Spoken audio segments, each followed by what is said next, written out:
Hello vinyl community, I'm back again to do another Tales of the Deadwax, and this time I want to talk about the Rainbo pressing plant in California. So Rainbo is probably one of the oldest pressing plants still in existence today. Their founding goes back to 1939. They just happen to be the second biggest pressing plant in the United States, although they may have moved to third. So Quality Record Pressing out of Kansas just purchased a bunch of new presses, so I think they might be the second or first biggest now. So originally, or it may still be the case, the first biggest pressing plant is United, but Rainbo, their claim to fame is that they had been the second biggest pressing plant. They're also the longest going pressing plant. With Rainbo, they have a very unique matrix number, and what I'm bringing to you today is how you can tell if a pressing has come from Rainbo. So Rainbo has a very unique matrix, so it always starts with the letter S and then you have a 5-digit number. So just to show you a few pieces that I grabbed out of my collection that are pressed at Rainbo. So the Rhino reissue of the Stooges Funhouse, so an essential classic that you're going to be paying through the nose to find an original here. But Rhino has gone through a mix of different plants. They have no real consistent rhyme or reason with the plants that they choose, as far as I'm aware. But this guy was pressed at Rainbo, and this is what the matrix looks like. So you see the S and the 5-digit number. The other dead giveaway for me, most of the time, is the inner sleeve. So when I see a folded over inner sleeve like this, and it's polylined, this is usually an indicator that it has come from the Rainbo pressing plant. Now Rainbo can do pressings on 180 gram vinyl. They also do multiple colors.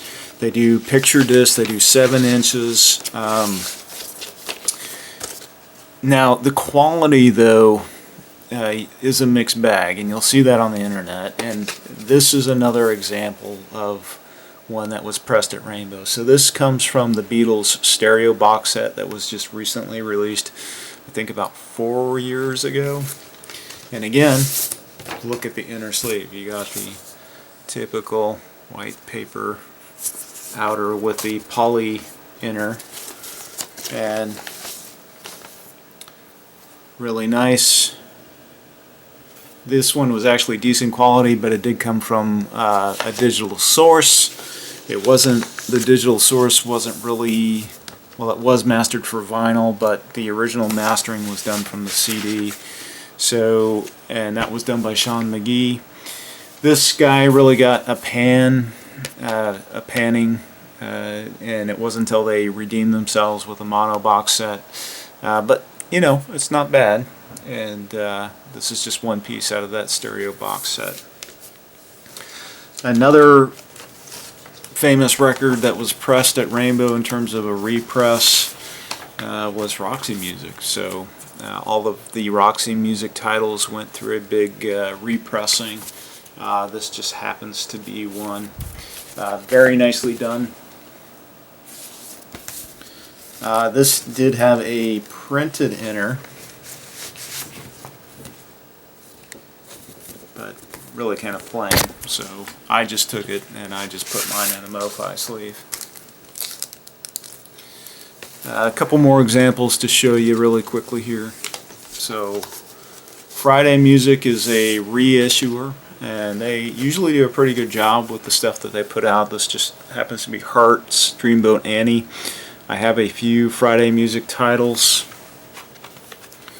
They're pretty faithful to the original. This one being a gatefold.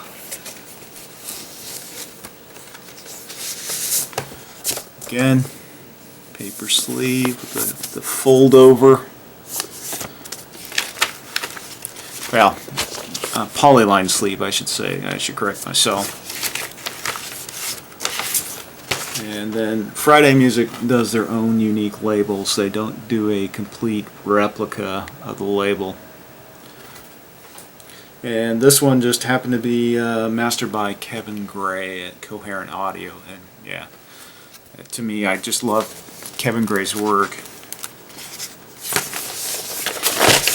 Got one more piece to show you here.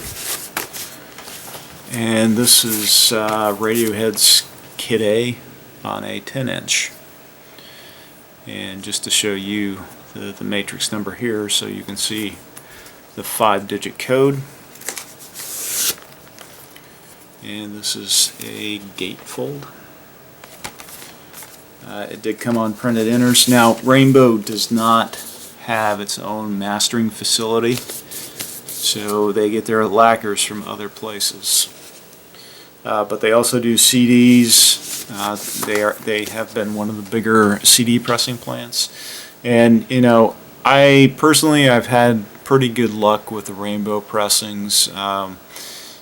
I think I've only had one pressing that wasn't that great, but for the most part, everything that I got from them was really decent. So, just want to pass on that tip on how to identify a Rainbo pressing.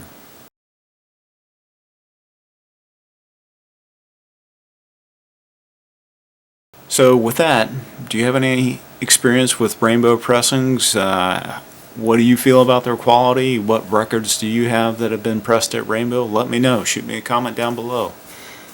Better yet, even make a video. So thanks for watching, everyone, and have a great evening.